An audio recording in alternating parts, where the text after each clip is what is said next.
భగవంతుడా, ఏంటయ్యా ఈ శిక్ష?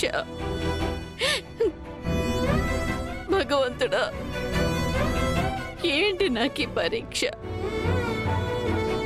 ఏదో జన్మలో పాపం చేసుకుని ఉంటాను. అందుకే ఇలా నా కూతురు జీవితం బాగు చెయ్యాలనుకుంటే కొడుక్కి ఉరి శిక్ష పడుతుంది. కొడుకుని కాపాడుకోవాలనుకుంటే కూతురు జీవితం నాశనం అవుతుంది.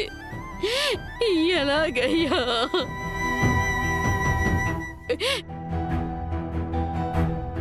రెండు కళ్ళ లాంటి ఇద్దరు బిడ్డలు.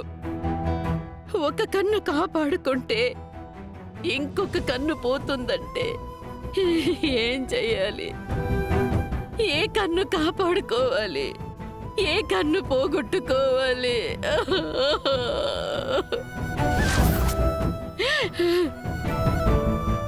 దేవుడా, ఏ తల్లికి ఇలాంటి పరిస్థితి రాకూడదు.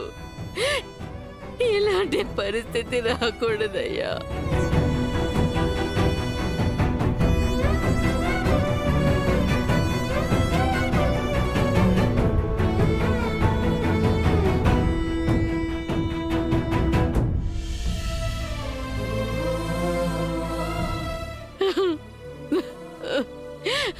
విశాలాక్షి,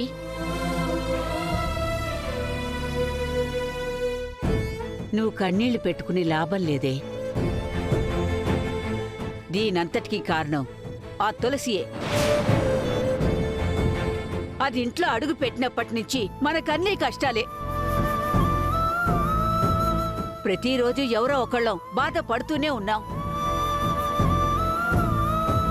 అది ఇల్లు వదిలి వెళ్లిన రోజే మన కంట్లో కన్నీళ్లు ఆగిపోతాయి, ఈ ఇంట్లో కష్టాలు తీరిపోతాయి. అర్థమైందా?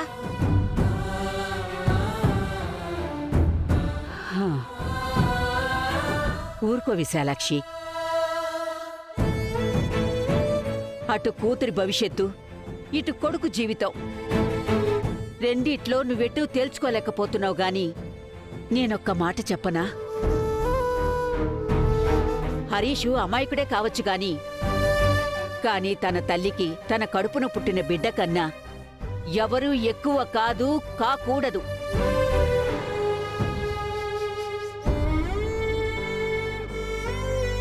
హరీష్ లోపలికెళ్ళినా మన కీర్తికి భవిష్యత్తుంటుంది. కాని వాడు బయటకొస్తే మన సిద్ధు బ్రతికుండడు.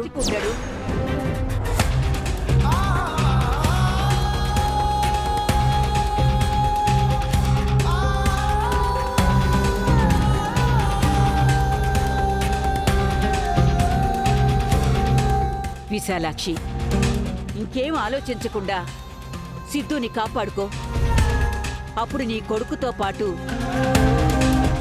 నా కొడుకు ప్రాణాలు కూడా నిలబెట్టిన దానివవుతావు. దయచేసి. అత్తయ్య,